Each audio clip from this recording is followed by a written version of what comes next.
Good evening. It's September 2nd, 8 o'clock at night.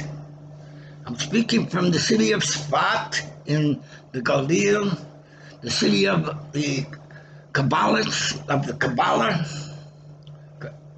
located in the vicinity of the village of Maron, which is where is the tomb of Rabbi Shimon Bar Yochai, the author of the Zohar, the foundation of esoteric Judaism.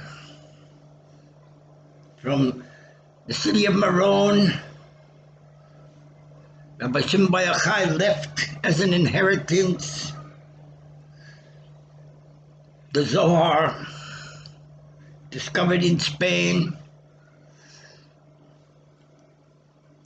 about 800 years ago, and it changed the whole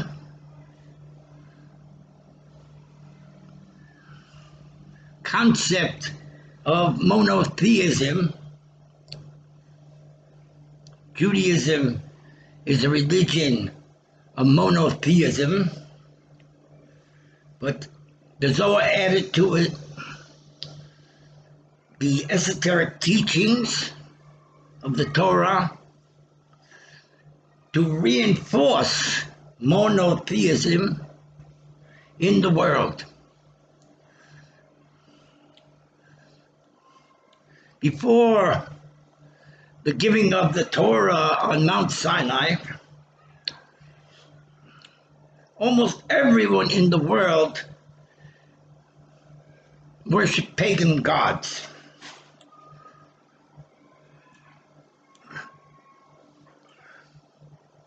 The Jewish people, the descendants from Abraham, Isaac, and Jacob, Abraham began to spread to the world that there's only one God, and all these pagan gods, which are the planets and other natural things in nature that people love, they're not God.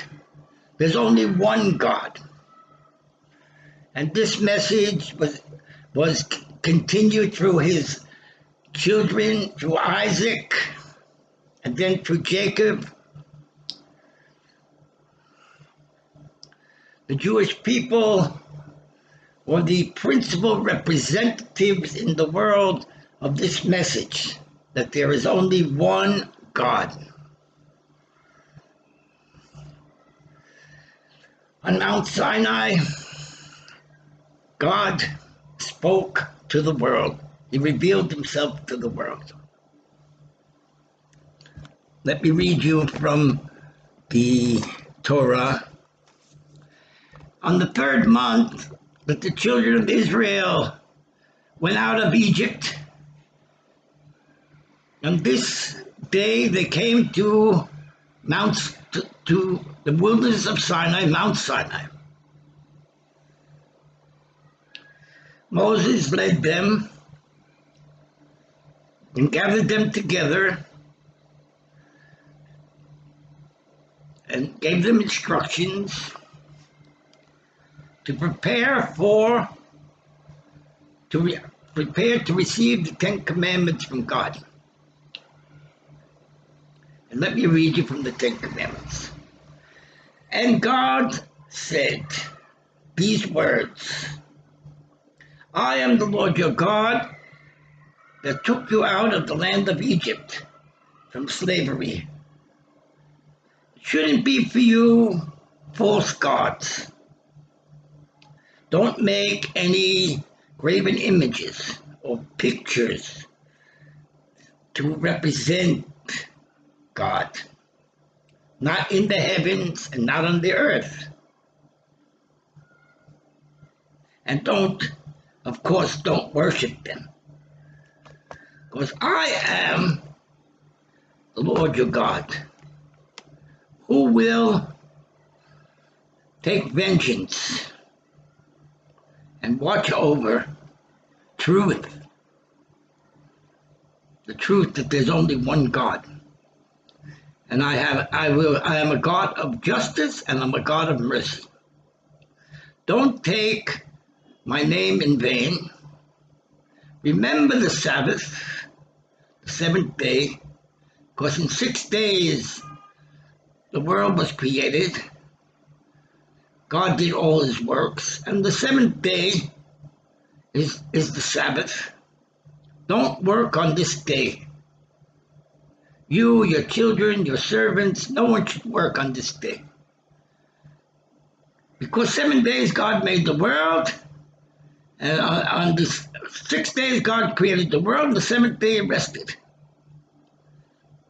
And the seventh day should be sanctified.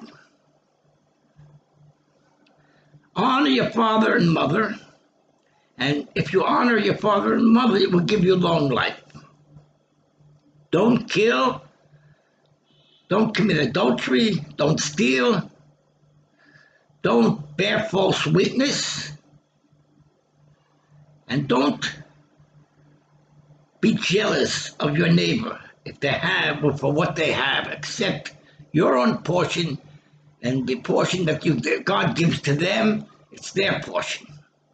These are the 10 Commandments that God spoke himself to the Jewish people at Mount Sinai. God was revealed at Mount Sinai as a spiritual unity, a unity of opposites, a unity which unites mercy and justice. God is one, and this is the purpose of the Jewish people, and it's a purpose for every human being. The revelation that there is only one God. He's not to be duplicated, and that we cannot really know God because we are human beings, and with a human intellect we cannot really know God as he is in his essence. We can only know his attributes, and through knowing his attributes and also knowing yourself, because you are a creation of God, then you could be able to come close to love God. But to know God is impossible for a human being. A human being is imperfect, while God is perfect. Adam in the Garden of Eden, he connected to God through the tree of life. This was his Torah. And the connection through the tree of life, he connected to God through his own self, his own essence. By knowing himself, so he was able to come close to God. Because God creates you, and created Adam. And therefore, where is a better place to find God than in your own self, to know yourself?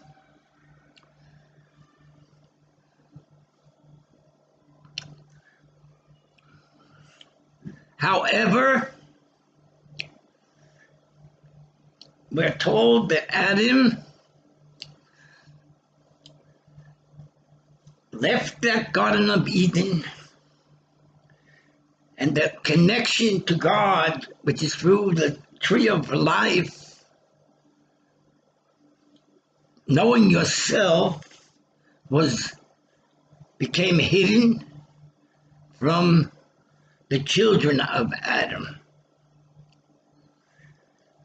The children of Adam, the way for them to know God is first to fear God,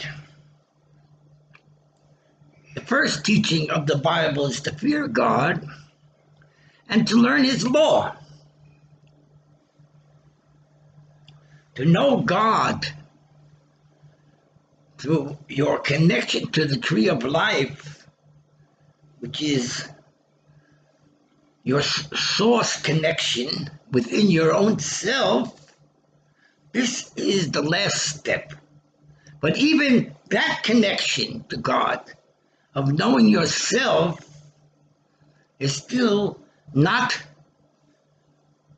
but still does not reveal God, who is the creator of the universe and your creator. There is an approach in spirituality to connect to God through knowing yourself today. It's in the world today. It's in yoga. And there are religions today. Religions, especially Judaism, is the main religion, the most authentic. It's the first religion. After Judaism came Christianity and Islam. In Judaism, the way to know God is from knowing to fear God. That's the first step. And then to learn the law of God and to follow the precepts of Judaism to fulfill the will of God. His will is written in the scripture, in the Torah. And the first commandment is be fruitful and multiply. In Judaism, there is no place to be celibate. There's a commandment to be fruitful and multiply. One of the purposes of Judaism is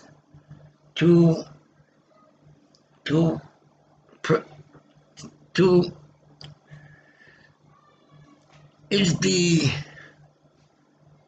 lineage, that Jews have a lineage to the forefathers, Abraham, Isaac, and Jacob.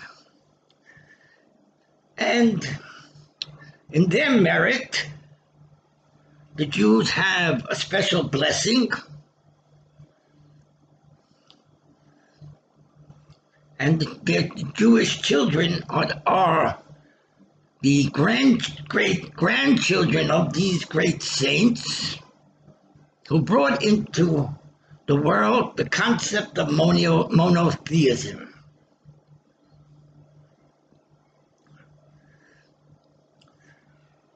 Moses revealed the name of God. God was revealed at Mount Sinai as a divine unity, a universal light. But the plan changed when Moses saw that the children of Israel, their purpose is to be a nation, the children of Abraham, Isaac, and Jacob. And he broke the first tablets, which were for universal faith, and he gave them a second set of tablets, written on them the Ten Commandments, almost identical to the Ten Commandments that were spoken by God. The first tablet was written by God, but The second tablet, one of the major changes in the second tablet, it says, watch over the Sabbath. While in the first tablet, it says, remember the Sabbath. One of the great rabbis in our age, who was the most orthodox of Hasidic rabbis, the Grand Rabbi of Satmar, his followers live in Williamsburg and Monroe, also in Borough Park. He said that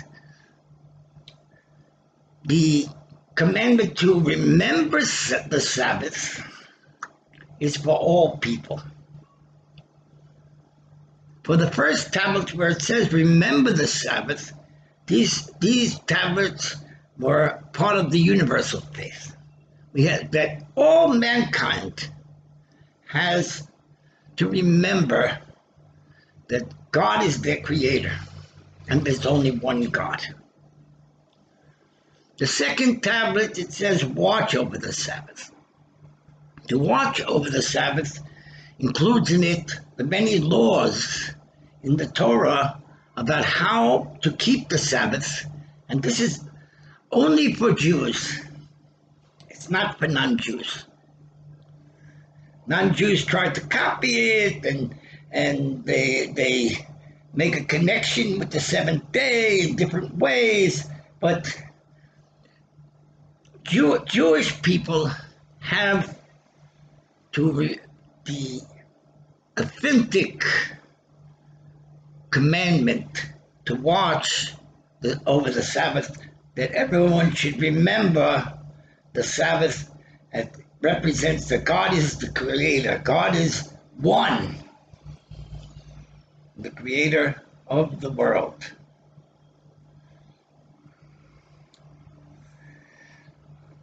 Moses gave the second tablets to the Jewish people. They were not really on the level of the universal faith, men, women, and children. The same way Adam in the Garden of Eden, he was connected to the universal faith, the tree of life. But the children of Adam had to connect to God through the law. That is, to know the fear of God and to know the difference between right and wrong. These two approaches towards spirituality, the tree of life and the tree of knowledge, these are the two laws of God. There is the law of God called the tree of life, which doesn't make any separation at all. But God is one. And it connects to Adam, who was before his sin. And then there is the tree of life, which is the law of Moses. It is religion.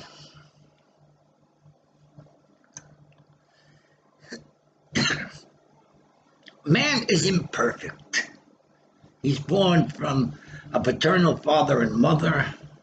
They unite in love, in sexual pleasure. And every person is born with a blemish. And his life is limited. And he's connected to the world through his bodily desires. But in the law of the tree of knowledge, it takes into it accepts that people are imperfect. The law of the tree of life, it doesn't make a distinction. Everything is one. But in the law of the tree of knowledge, man then is accepted as imperfect, and it's accepted that the mother and the father, their first concern is their own children, their own family. And later on, it extended out to be their own nation. And the people of Israel are a nation connected to a holy family, holy lineage, to their forefathers Abraham, Isaac, and Jacob.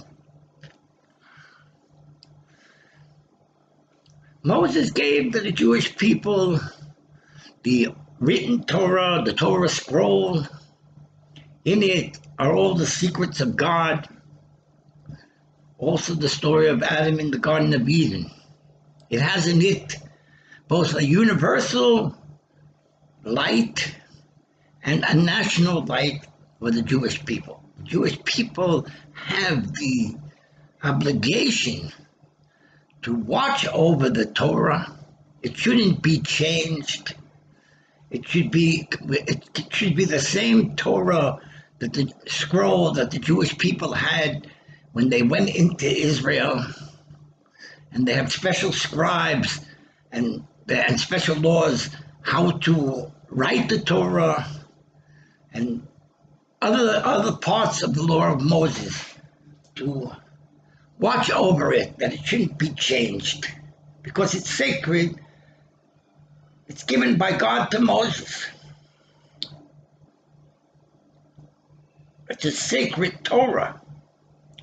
And in the Moses, besides giving the written Torah, he also gave oral instructions to the people in the wilderness that lived with him.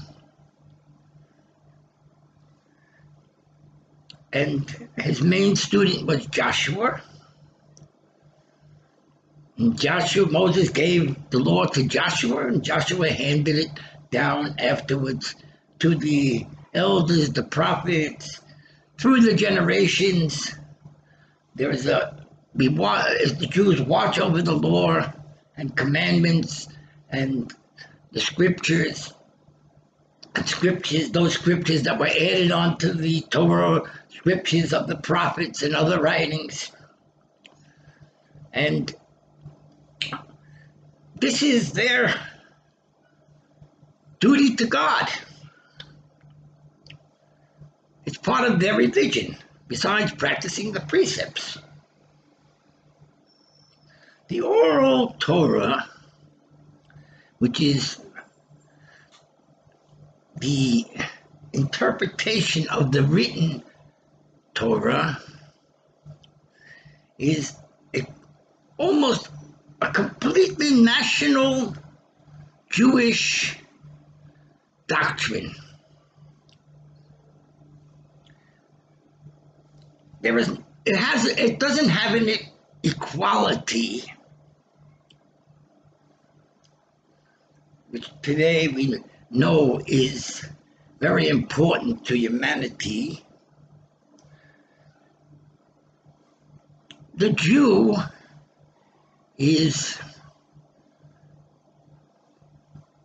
and the Jews are the chosen people. And the Torah, the oral Torah, makes a Jewish world on the earth. And even today, Orthodox Jews live in a Jewish world on the earth. It's closed off to the outside. Jews are told not to follow the customs of the world and not to dress in their way and to speak their own Yiddish, Jewish language. As much as a Jew as is possible and necessary to be separate.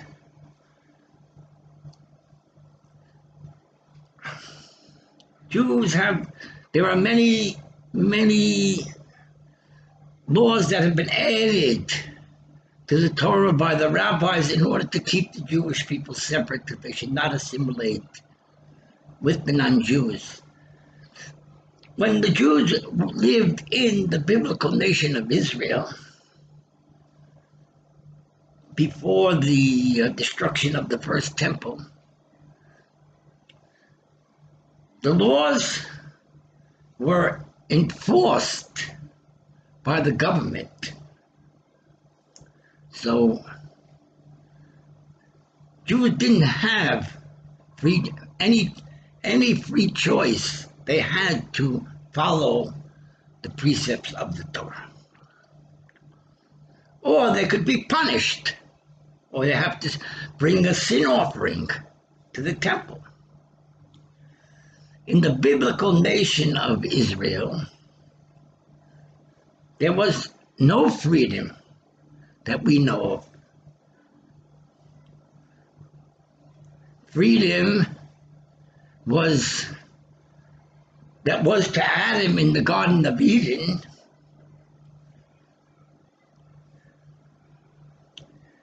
The connection to the tree of life in the Garden of Eden, this was suppressed in the biblical nation of Israel. It was known only to prophets. In the wilderness, the connection with the tree of life was known by Moses and the generation of the wilderness, because they had received the first tablets, the light of the first tablets, not the tablets themselves.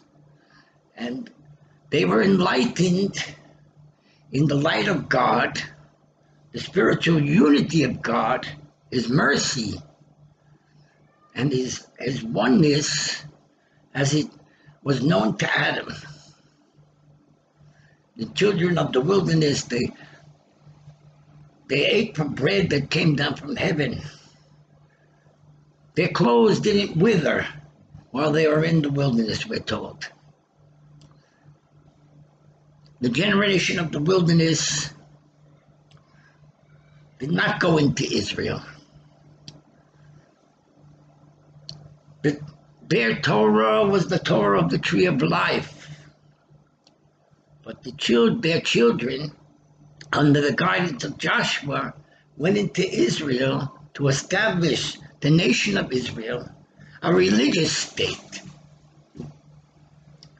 The generation of the wilderness, they had the knowledge of the universal faith, universality as it's called. Their children were chosen by God to become a holy nation, following the law of Moses, devoted to the law, the secrets of the Torah, the esoteric teachings were suppressed. There was no prophecy.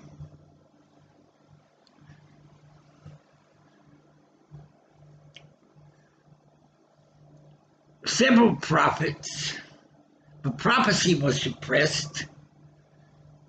In the Torah, there is a warning that prophets have to connect with the law of Moses, and if they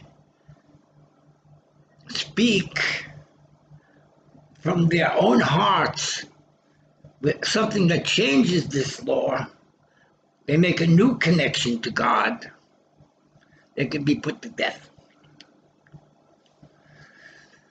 The law was protected by the Sanhedrin. If there was a scholar who wanted to teach a reform, something changing the law, he also could be prosecuted. This was during the first temple. Freedom was suppressed. Universality was suppressed. After Solomon passed away, his son was confronted with a movement within the nation for freedom. And it was led by a Torah scholar, Yirmiyahu ben Nevat. And he split the nation of Israel in two parts: the nation of Judah and the nation of Israel of Samaria. He established two altars in Samaria. It was forbidden to build an altar throughout Israel according to the law of Judah, and sacrifices could only be made in the Holy Temple under the supervision of the priests and Levites. And the king of Israel from the tribe of Judah.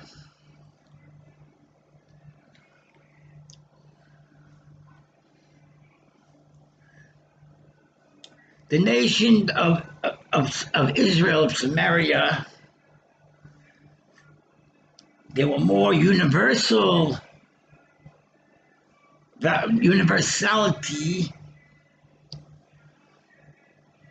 than in the nation of Judah. The nation of Judah was strictly Jewish, according to Jewish law. And in Israel of Samaria, there were certain leniencies regarding marriage and divorce. Accepting converts was much easier for Israel of Samaria than in Judah. Judah accepting converts, and even today, to convert to Judaism, you have a long process. Samaria, there was an interest in uniting the Torah of Moses, that is the written Torah, with the world.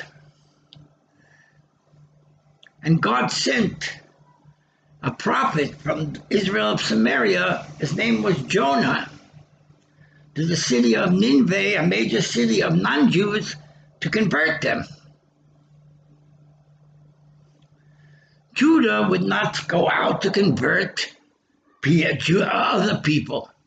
They were not interested in converts to Judaism. Rabbi Nachman of Breslov, who was a famous Hasidic rabbi, today, this month, there are already 15,000 Jews to celebrate the holiday of Rosh Hashanah at his grave in Uman, and there'll be much more coming this week. He warned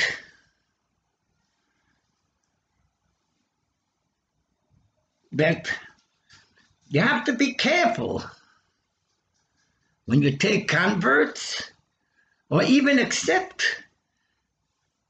Jews who have assimilated their values with the outside world to accept them in your congregation. Nevertheless, he said it's a very great achievement to save the lives of Jews who are assimilating, that they're getting involved in all sorts of promiscuity and worldly pleasures. To take them back is a great mitzvah. But he warned that it can sometimes pollute the values of Orthodox Judaism, which is against freedom. And these values of Jews coming in from the outside are values of, have been connected to freedom. Freedom is worldly. Judaism is against freedom. It's a theocracy. The biblical nation of Israel, Judah, was a theocracy. There was no freedom except through learning the Torah.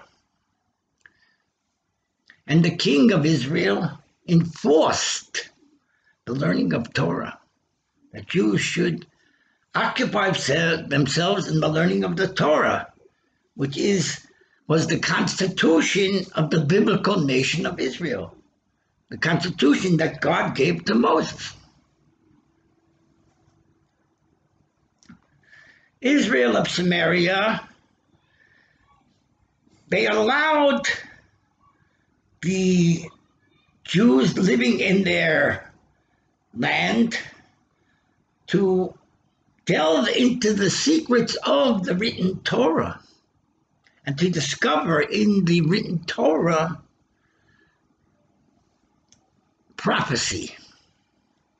So in Israel of Samaria, there were much more prophets than in Judah. Elijah was a prophet from Judah, and he went out to show the prophets of Samaria that they are worshiping Baal. We don't know exactly what it means, Baal. It sounds something like Buddhism. And to show them that the Orthodox, strictly Orthodox Jew, the Torah scholar, is greater and considered more important than the prophet. In Judah, Torah scholarship was more important than prophecy. Prophecy was suppressed, and Torah scholarship was encouraged. This is written in the oral law. The written law is open. It's like a wilderness without the oral law. The oral law brings the written law into the land of Israel. And it makes from a religion for the Jewish people.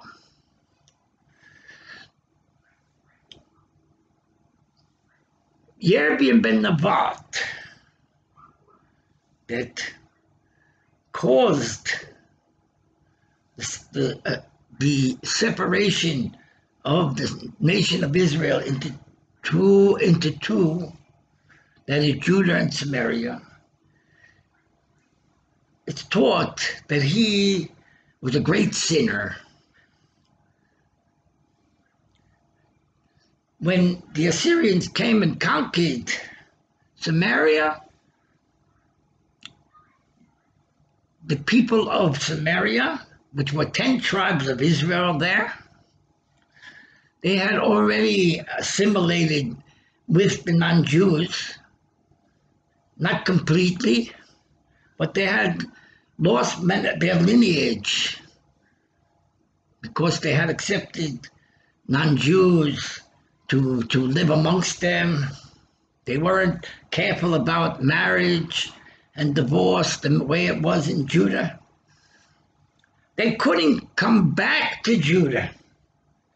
Only a few were able to return to Judah when the Assyrians came and wiped them out. And this is the secret of the 10 tribes of Israel that were lost.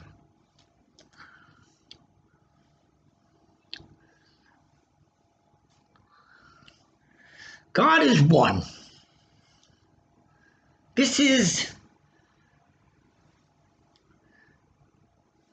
what we, the children of man,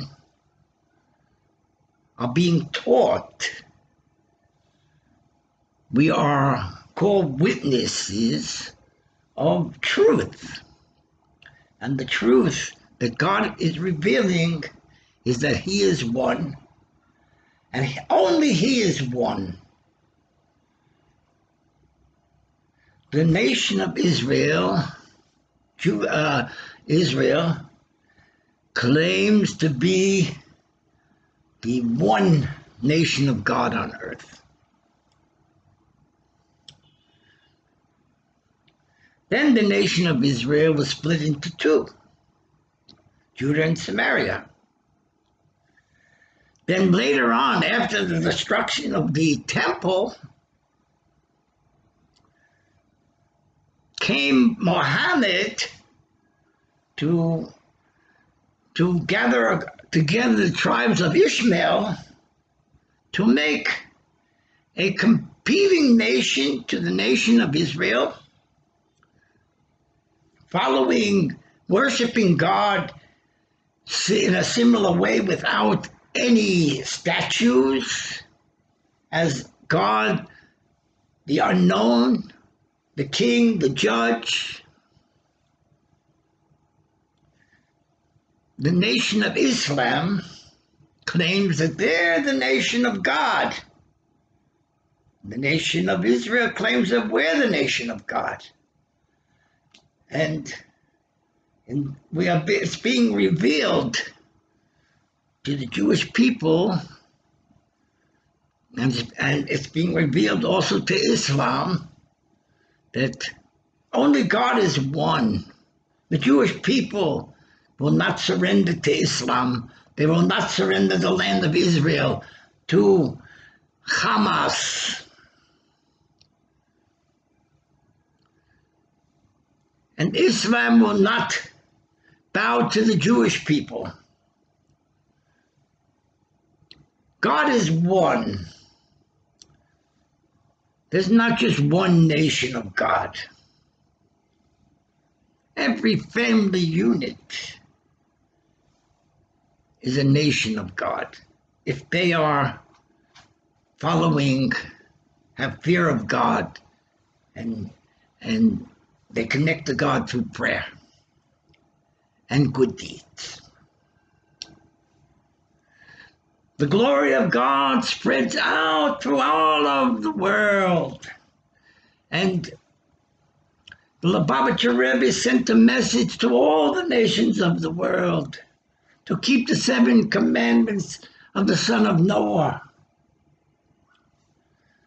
Be holy. Connect to the one God, monotheism. The second challenge to monotheism, as it was taught by Moses to the Jewish people to make a nation of God, and to make a nation of God where God is the king and the people of the nation are servants of the king. and the nation has a sword over their head, that if they don't follow the commandments, they are subject to punishment. No freedom. Came up a very devoted Jew to bring, he was objecting to Judaism being strictly national, repressing universality. He became the Messiah of freedom in the world.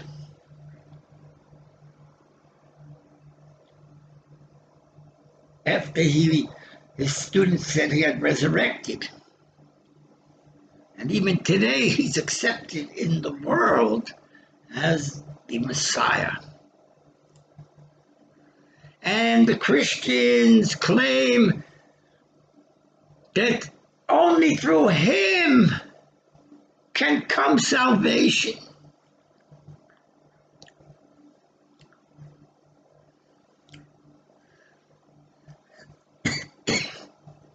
Recently, the Pope made a statement like that, and the rabbinical leaders of Israel took offense to it.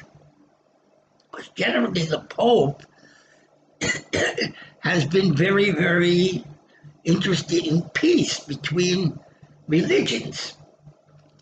But when he made that statement, it was similar to what statements that Pope Benedict had made. Pope Benedict was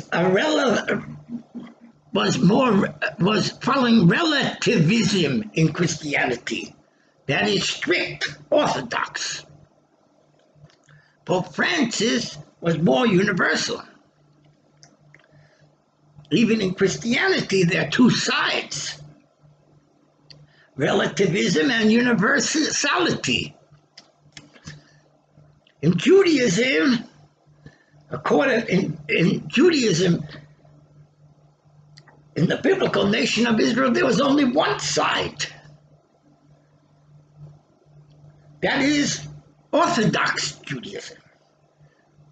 And Yirmiyah ben Nevat made a civil war to build a nation with universal values, universality. But it was disastrous in the end. Later on came Christianity, the Messiah of freedom in the world. He became accepted as the Messiah of freedom in the world, but not in the Jewish world. Of course, the Jewish world, God made them a separate nation. And the Torah scholars who follow the oral teachings of Moses, they don't look for spiritual freedom. They're not interested in spiritual freedom. They're interested in serving God, as being a servant of God. Therefore,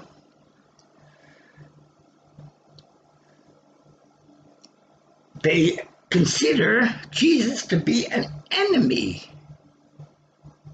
of Judaism.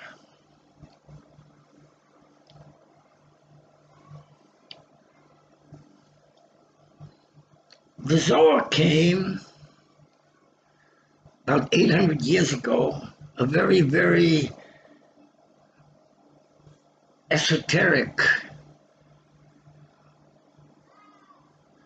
enlightened person. It's attributed to Reb Shimon Bar Yochai, but we don't know exactly who wrote it. But it was discovered in Spain. The So the purpose of the Zohar is one of the purposes of the Zohar is to remove from religion idolatry. That is, that religions should recognize that they have, they're called relativism, that they have a blemish within them which to adapt truth for people that are imperfect. So the whole truth people are not getting from their religious leaders. So the Zohar came to reveal what is truth. And truth is, according to the Zohar, a combination of universality and religion. God, in universality, God is recognized as a spiritual unity, the tree of life. In religion, he is recognized tree of life and through the attribute of mercy. In religion, God is recognized as the king, the judge,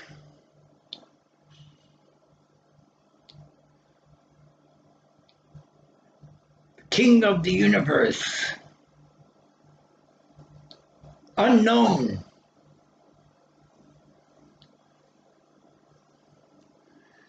The prophet Isaiah called these two directions of spirituality Karov v'Rachok. One is seeing God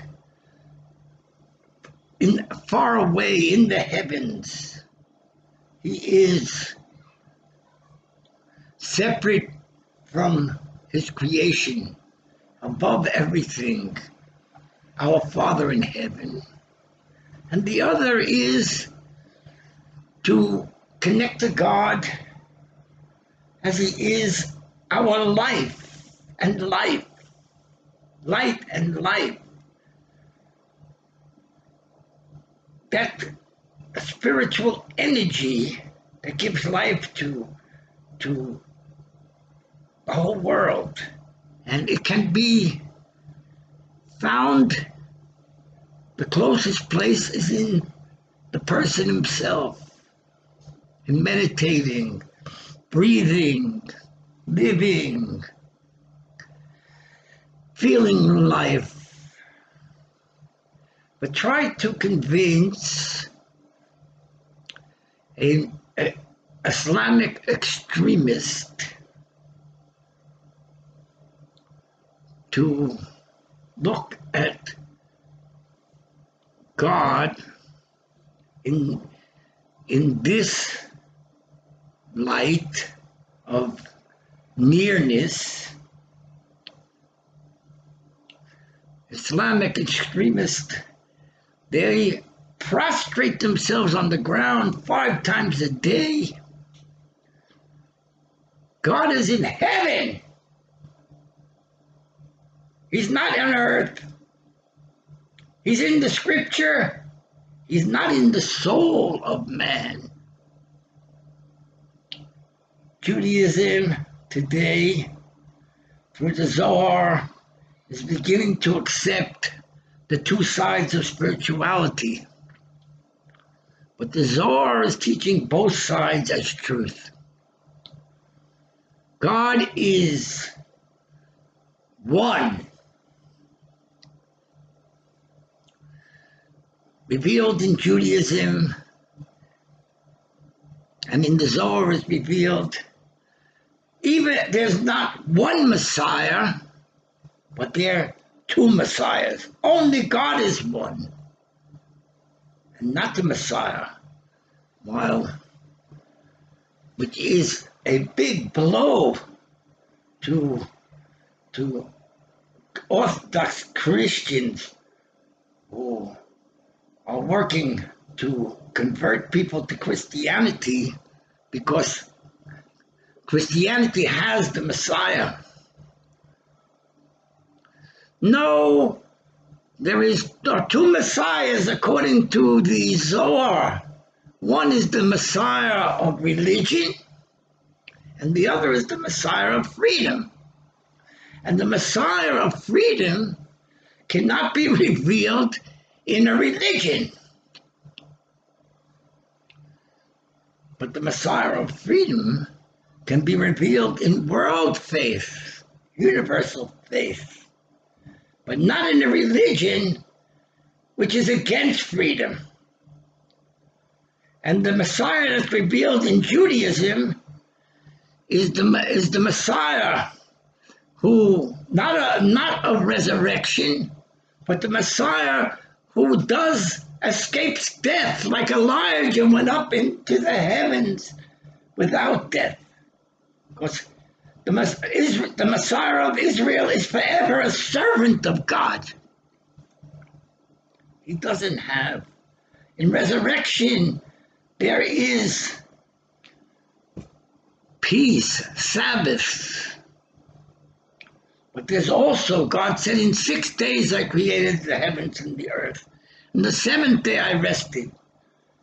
There's work in this world, and there's a reward for the works that we do in the afterlife. So the Zohar has taken out from the world the idolatry of the Messiah, that there's only one Messiah. No, there are two approaches to spirituality: relativism and universality, and there are to each one, religion and universality, there is a Messiah. The Messiah in Judaism, according to Torah scholars, has not yet arrived, but has been revealed through the Zohar. The truth that is, only God is one. There's not just one nation of God on earth. There's not one Messiah. And to the nation of Israel, it's not acceptable to say that Muhammad was the last prophet. There are prophets that are being born every day. And I studied with one of these prophets in India. He taught the universal faith. And which universal faith has taught today, includes in it religion. It includes world faith and national faith. God is one. This is truth. And this is what is being revealed through the Zohar.